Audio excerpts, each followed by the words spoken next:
All right, well, prosecutors are now saying that Washington, D.C. Mayor Vincent Gray had detailed knowledge about an illegal fundraising operation that helped him capture the 2010 election.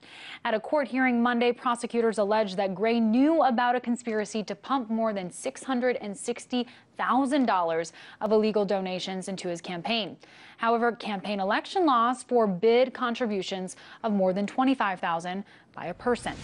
This is all coming to light after a leading D.C. businessman, Jeffrey Thompson, pleaded guilty yesterday to supporting a shadow campaign when Gray was a candidate.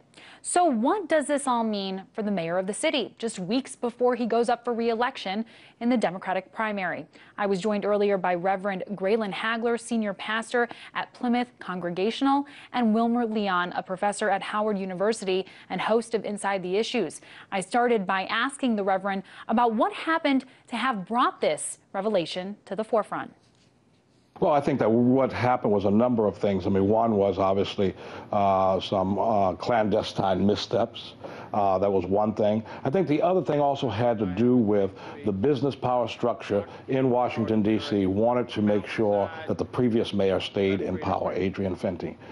And when that didn't happen and he lost, I think it was a matter of folks turning up the legal guns and trying to examine to see if there was an Achilles heel in this administration.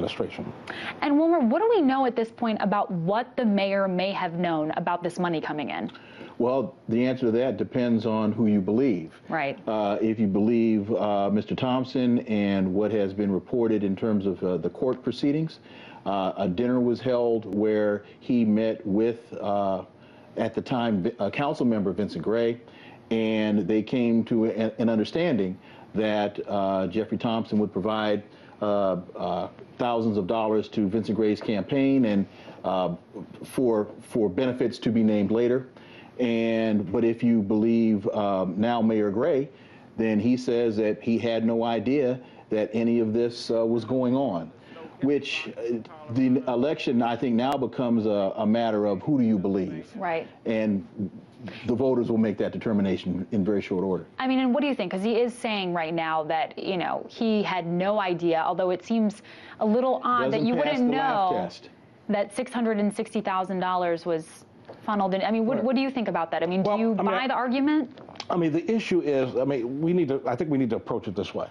There's been a culture in Washington, D.C. politics where you pay to play. That has not just been with this administration, but it's been with previous administrations, so forth and so on. I was just commenting to some folks today that whenever big business comes to town, they take one or two lobbyists who has access to every single council member.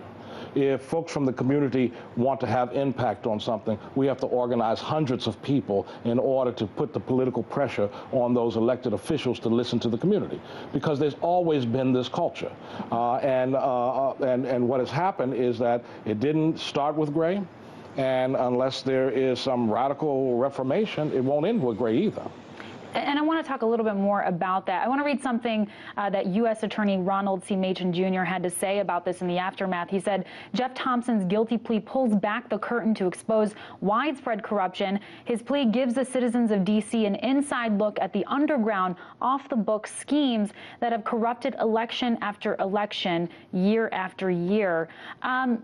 So beyond, you know, just Gray's campaign, Jeffrey Thompson apparently, you know, spent $800,000 in support of 7 other candidates, which is incredible to think about. So this is, I mean, can you speak to that? I mean, this is not just an issue about Vincent Gray. This, you know, speaking to a larger issue at hand. Well, I think if you look at the Citizens United case and the impact that that's having nationally in terms of the money that's going into our election process, you look at the Koch brothers and the billions of dollars that they've poured into the electorate, that has definitely made it much more difficult for the one man, one vote democratic process that's supposed to operate in this country to be effective. And one has to wonder how a Supreme Court could determine that a corporation is a person and that corporations can because I always thought that that was what a corporation was not supposed to be, and that that just allows unfettered access into polluting our political system. And so Washington D.C. is just a microcosm. Right. It's just a very small example. It's another example of that. Do you agree with that? Oh, I agree with that very much. I mean, the reality is, if you really wanted to reform campaign contributions and therefore illegally directing a campaign, you would do something radical. You would do something radical. You wouldn't allow for PACs to be set up that can do unlimited spending. I mean, one of the things I said all along, and I got attacked for, was that I'd be willing to say that anybody can give as much they want to a campaign. The difference is it enters into a common pool, and those who make the ballot, that money is split with evenly, and no new money can come into the race. Nobody wants to do that because the argument was it takes away the citizenship of corporations. And we don't like sharing. We don't like sharing money here. But Reverend, how much do you think this is really setting back the residents of D.C., particularly considering they don't have, much national representation? How difficult is it for them? It's a terrible time and a terrible place for this to happen. One of the things is that we've been facing real pressure from gentrification going on in the city. People have been removed from neighborhoods. Churches have been removed from neighborhoods.